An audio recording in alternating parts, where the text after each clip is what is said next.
All right, hey party people, this is J5. We're trying something new, a little bit different of a surf report. Wanted to talk about people want to know what does the metabolic testing provide. It provides a couple different things, a couple metrics that are pretty interesting. First of all, we're looking at a test that I had done a couple weeks ago. And the first number that it provides, so the test measures breath by breath analysis, and an active metabolic test measures breath by breath analysis under exercise.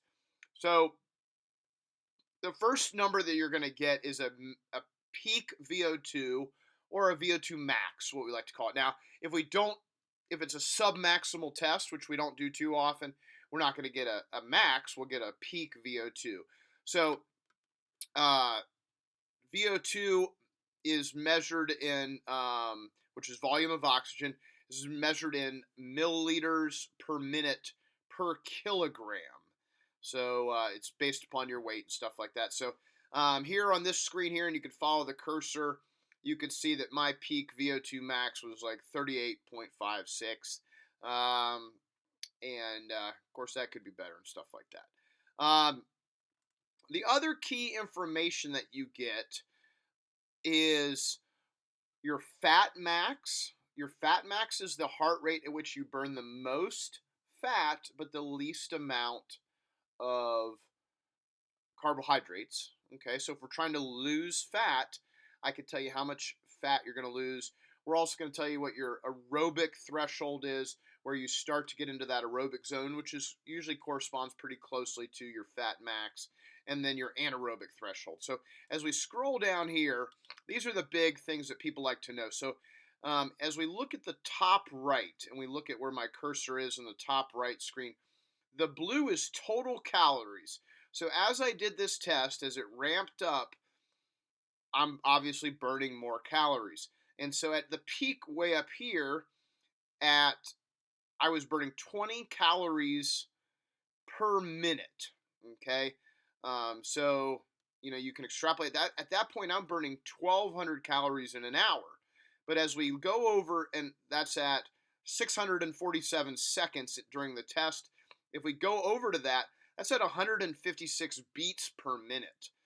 Well, that's probably not sustainable. And so if I go up here to I know that was at a respiratory exchange rate at an RER of right about 1, which means that I was right at my anaerobic stage. So usually you can only hold that for, um, 2 to 4 minutes.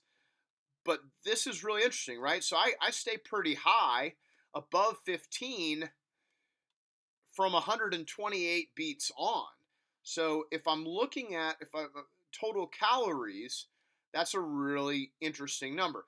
The next thing we can go back here, and the red number is fat calories. So when we start to separate, that's going to be my fat max. So I'm burning the most fat, and we can look down here. The red is fat on the lower right, and the blue is carbs. And so at about 351 seconds, right, my heart rate's about 108, 107 to 108. That's going to be my fat max. If I want to just burn solely fat, and at that point I'm burning 12.46 calories per minute, and it's all fat that's being burned. My body's using fat for oxidation, for energy. And as you see on this chart, as we progress up, we burn more carbs, and then subsequently we burn less fat. And if we continued on, everybody's a little bit different, but the fat drops off tremendously and the carbs become the main source of fuel. So what we can do is, as we look at the heart rate over here, I can at any point, at every heart rate, from my resting heart rate when I started this at 67 beats, up until my peak heart rate of 158 beats, I can tell you exactly how many calories I was burning at every zone or every heartbeat, and also the breakdown of carbs versus fat at that at that zone.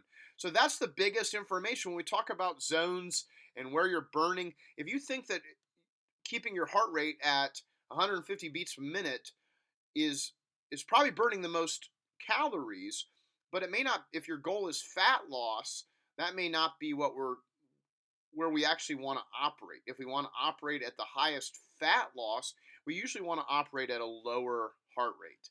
So that's all I got for you on this. We're gonna